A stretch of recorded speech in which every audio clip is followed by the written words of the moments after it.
दोस्तों ये वीडियो मैं बहुत इंपॉर्टेंट टॉपिक पे बना रहा हूँ, स्पेशली उन स्टूडेंट्स के लिए जो ऑस्ट्रेलिया के लिए अप्लाई करना चाहते हैं या ऑस्ट्रेलिया उनका ड्रीम है। इस वीडियो को आप पहला तो एंड तक देखिए।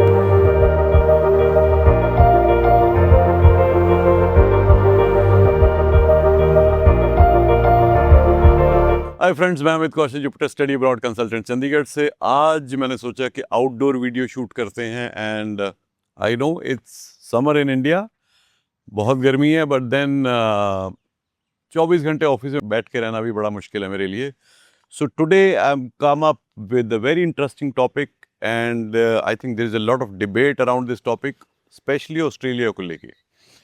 एक बहुत अच्छा आर्टिकल आज मैंने पढ़ा जिसमें काफ़ी चीज़ें जो हैं बड़ी सही तरीके से एक्सप्लेन की गई। जो इंटरनेशनल स्टूडेंट्स को ब्लेम किया जाता है हर चीज़ के लिए, उसके ऊपर इस आर्टिकल में, जो कि द क्वाला नाम से कंपनी है जो ऑस्ट्रेलिया के एजुकेशन को कवर करती है, उन्होंने लिखा कि भाई are really the international students playing with the Australian study visa system, is it true?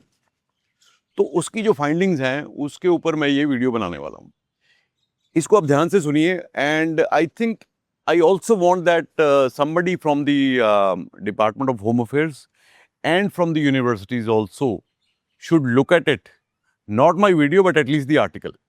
Now what the article say, ये कहता है कि जो international students हैं वो legally apply करते हैं, जो within the provisions of the SSVF, streamlined study visa framework जो हम ऑस्ट्रेलिया के लिए बात करते हैं। they pay the fee, they follow the rules, most of them, and क्योंकि जो ऑस्ट्रेलिया ने इंटरनेशनल स्टूडेंट्स को अट्रैक्ट करने के लिए अपनी एक पॉलिसी डिज़ाइन की है, वो पॉलिसी तो स्टूडेंट्स ने नहीं डिज़ाइन की, जिसमें उन्होंने बोला कि आप आइए यहाँ पढ़िए, we will give you the graduate visa which is 485। अब ग्रेजुएट वीज़ा क्या होता है, इसको हम generally post graduate work permit बोलते हैं, क्योंकि अगर ये कंट्रीज़ जो हैं जो कि इंटरनेशनल एजुकेशन को प्रमोट करते हैं, दे अट्रैक्ट स्टूडेंट्स, अगर ये कंट्रीज़ ग्रेजुएट वीज़ा नहीं करेंगे अलाउ या पोस्ट ग्रेजुएट वर्क परमिट नहीं देंगे, तो there are chances that very few students will go and study there. अब क्योंकि ये एक बहुत इंपॉर्टेंट पार्ट है at the time of choosing the destination, so these countries have designed the policies accordingly. अब क्योंकि इंडिया और ऑस्ट्रेलिया का फ्री ट्रेड एग्रीमेंट भी हो गया है, तो इंडिया को बाकी कंट्री से 1 साल का एक्स्ट्रा इंडियन स्टूडेंट्स को पोस्ट ग्रेजुएट वर्क परमिट मिलता है। अब इसमें स्टूडेंट ने तो ये पॉलिसी नहीं डिज़ाइन की है, तो गवर्नमेंट ने डिज़ाइन की है। Student pay the fees, then where is the problem? हमारी कंपनी को 25 साल हो गए हैं इंटरनेशनल एजुकेशन को प्रमोट करते हुए, और ये बात कंफर्म है कि जो इंटरनेशनल एजुकेशन के लिए बच्चा पढ़ने के लिए बाहर जाता है, उसके 3-4 जो हैं मेन मोटिवेशन पॉइंट रहते हैं। एक तो better education, of course India में भी बहुत अच्छी यूनिवर्सिटीज़ हैं, बट क्योंकि हमारी पॉपुलेशन इतनी ज़्यादा है तो वो हर बच्चे को अब्जॉर्ब नहीं कर पाते। And the type kind of research these international universities they do, the equipment they provide, the facilities they offer to the students are much better than we get here in India. तो एक तो better education है, दूसरा better employment opportunities. Of course if you study in an international education, आपको ना सिर्फ वो country जहाँ पे आप पढ़ रहे हो, प्लस बहुत सारे और कंट्रीज जहाँ पे आप जाके अपनी एम्प्लॉयबिलिटी यानी कि आप एम्प्लॉयमेंट ले सकते हो। उसके बाद better life, then you probably later on think of settling in one of these countries. तो ये मेन ऑब्जेक्टिव है 99.9% स्टूडेंट्स का जो स्टडी अब्रॉड के लिए अप्लाई करते हैं। यस, देर आर स्टूडेंट्स 1% या 0.1% जिनका ऑब्जेक्टिव है स्टडी करना, स्टडी करके वापस आ जाना। सो वो एक अलग डिबेट है, बट हम आज बात कर रहे हैं मेजॉरिटी की। तो ऑस्ट्रेलिया ने जब अपनी पॉलिसी बनाई, ऑस्ट्रेलिया ने क्या कहा?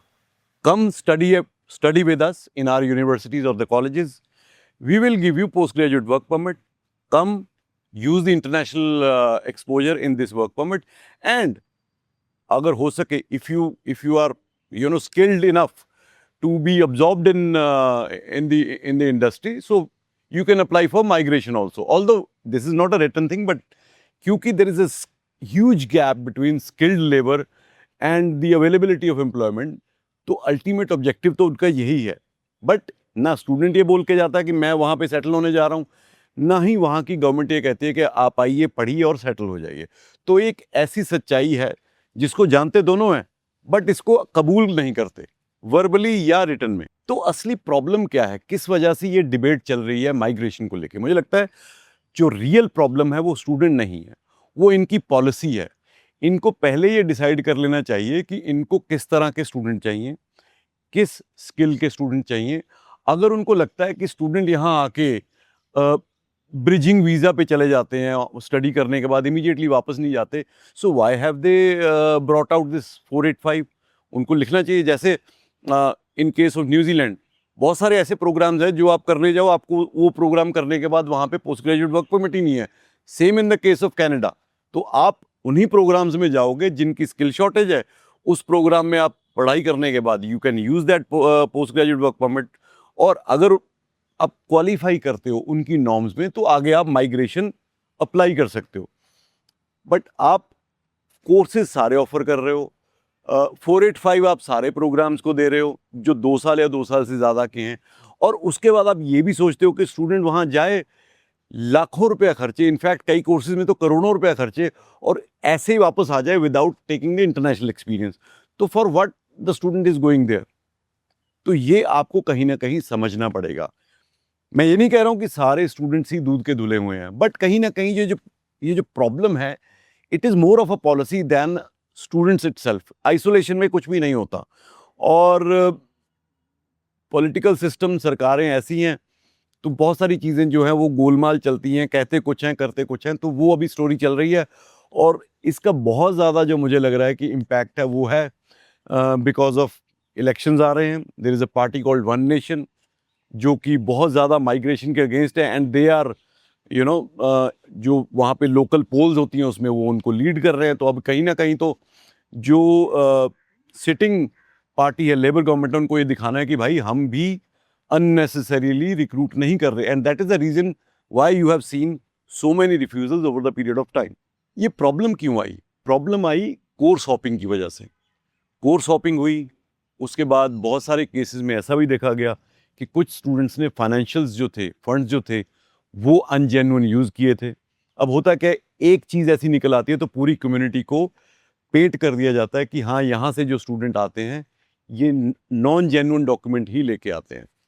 कोर्स हॉपिंग तो खैर ये तो एक बहुत प्रेवलेंट प्रैक्टिस रही है, जो स्पेशली स्टूडेंट्स नॉर्थ इंडिया से अंडर ग्रेजुएट डिग्रीज के लिए जाते थे। तो मेन एम यही था, फैमिलीज़ को भी पता था, स्टूडेंट को भी पता था कि मेरे को यूनिवर्सिटी में एडमिशन लेनी है, 6 महीने मेरे को उसी यूनिवर्सिटी में पढ़ना है बिकॉज मैंने फ़ीस पे कर दी है। उसके बाद जैसा हमारे वहाँ के रिश्तेदार बोलेंगे या दोस्त भाई बंधु बोलेंगे कि हम उस कॉलेज में सस्ती फीस लेके आगे अपनी पढ़ाई करेंगे। बट अब उस चीज़ को बंद करना ही पड़ेगा।